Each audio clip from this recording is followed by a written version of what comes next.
सभी विद्यार्थियों का स्वागत है हमारे चैनल पे। दोस्तों कैसे उम्मीद करता हूँ कि आप सब बढ़े होंगे। दोस्तों आज आपको बताने वाले हैं कि नई कविता की विशेषता, ठीक है, यानी कि नई कविता की क्या विशेषता थी और इसको बताते हुए आपको जो है प्रमुख कवियों के नाम बताना है कि नई जो कविता थी इसके कौन कौन से प्रमुख मतलब कि कवि माने जाते हैं, बेसिकली उनके बारे में बताना है, ठीक है। और नई कविता की विशेषताएं क्या होती है बेसिकली उसके बारे में जो आपको बताना है। ये दोस्तों हिंदी MG4 के लिए बहुत ही महत्वपूर्ण प्रश्न है। तो जिनका भी दोस्तों यहाँ पे मेजर 4 हिंदी है तो बहुत ही ज़्यादा ये इंपॉर्टेंट वीडियो होने वाली। दोस्तों आप लोग वीडियो को शुरू से अंत तक देखिएगा।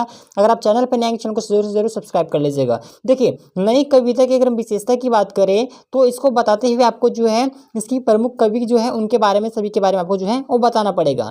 तो नई कविता जो है दोस्तों वो हिंदी साहित्य में एक महत्वपूर्ण साहित्यिक आंदोलन है, यानी कि जो नई कविता माना जाता है, ठीक है, नई कविता जो है वह हिंदी साहित्य के, ठीक है, यानी कि हिंदी साहित्य में जो है वो एक महत्वपूर्ण साहित्यिक आंदोलन माना जाता है जिसने 1940 और 1950 के दशक में जो है वो जोर पकड़ा।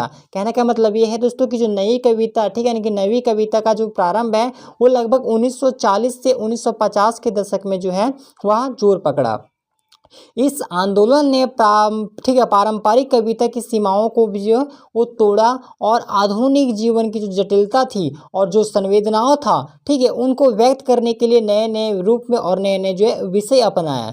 तो नई कविता की अगर मुख्य विशेषता की अगर हम बात करें और अगर हम प्रमुख कवियों के बारे में अगर बात करें तो वह निम्नलिखित है जो नीचे विस्तार किया जा रहा है, ठीक है। तो देखिए नई कविता की अगर हम विशेषता की अगर हम बात करें तो इसका पहला विशेषता हो जाएगा कि विषय विविधता। मैंने आपको पहले ही बताया कि दोस्तों यहाँ पे देख पा रहे होंगे कि इन सबों को जो उजागर करने के लिए जो है वो नए नए रूप और नए नए विषय को अपनाए गए। तो विषय विविधता, विविधता कहने का मतलब है कि अनेक प्रकार का, ठीक है, विभिन्न प्रकार का।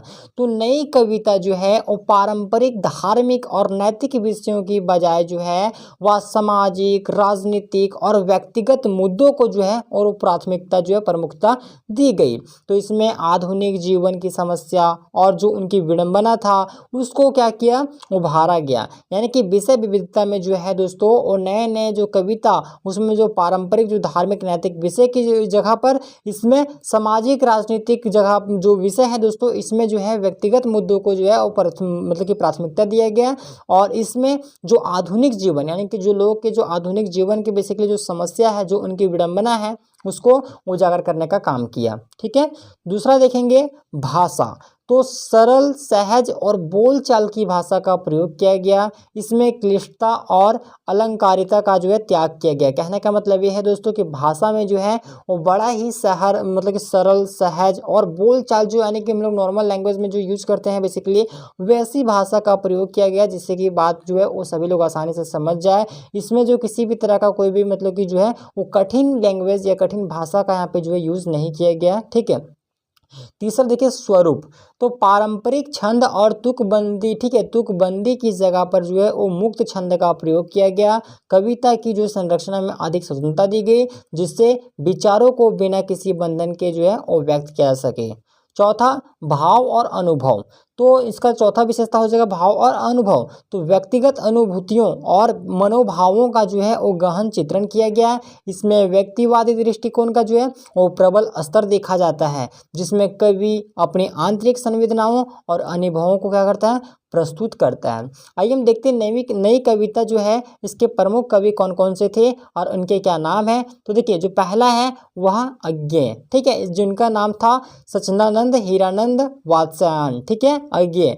तो नई कविता के जो प्रमुख स्तंभ ये माने जाते हैं, यानी कि नई कविता के अगर हम प्रमुख स्तंभ के बारे अगर हम देखें तो इनको माना जाता है, अज्ञेय को माना जाता है, ठीक है, अज्ञेय। तो इनको माना जाता है उनकी कविताओं में जो है दोस्तों वो गहन विचार और अनुभव की गहराई मिलती है। उनकी महत्वपूर्ण कृतियाँ हरी घास पर छन्न भर, ठीक है, हरी घास पर छन्न भर और आंगन के पार द्वार हैं। यानी कि इनके द्वारा जो प्रमुख अगर कविता की अगर हम देखें इनके द्वारा जो लिखा गया था वह हरी घास पर छन्न भर और आंगन के पार द्वार, ये दोनों जो है वो इनकी प्रमुख मतलब कि माना जाता है। दूसरा यहाँ पे देखिए दूसरा कवि का नाम गजानन माधव मुक्तिबोध, इनका नाम तो आप लोग सुने ही होंगे। तो उनकी कविताओं में जो है समाज और राजनीति की जो कड़वी सच्चाई है उसका चित्रण मिलता है। उनकी प्रसिद्ध कृतियाँ जो थी वह है चांद का मुंह टेढ़ा है, ठीक है, चांद का मुंह टेढ़ा है और भूरी भूरी खाक धूल है। ये इनका गजानन माधव मुक्तिबोध का जो है वो प्रसिद्ध कृतियाँ हैं, यानी कि प्रसिद्ध इनकी जो है वो कविताएं हैं।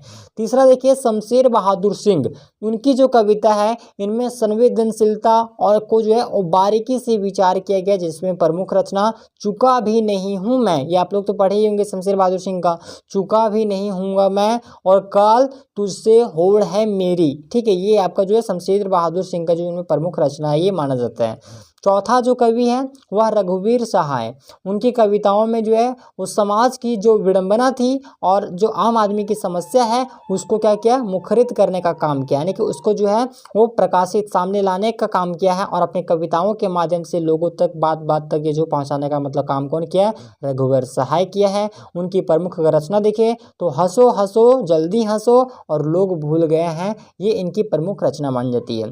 पांचवा कुमार अंबुज, ठीक है, उन्होंने एक नई कविता को जो है वो नई दिशा और उनकी कविता में ग्रामीण जीवन और सामान्य जीवन का जो है वो सजीव झलक मिलता है। उनकी अगर प्रमुख रचना की अगर हम बात करें तो क्रूरता और किवाड़ है। ठीक है, आप लोग इतना याद रख लीजिएगा कि कौन कौन से कवि हैं और इनके द्वारा कौन कौन से रचना किया गया था।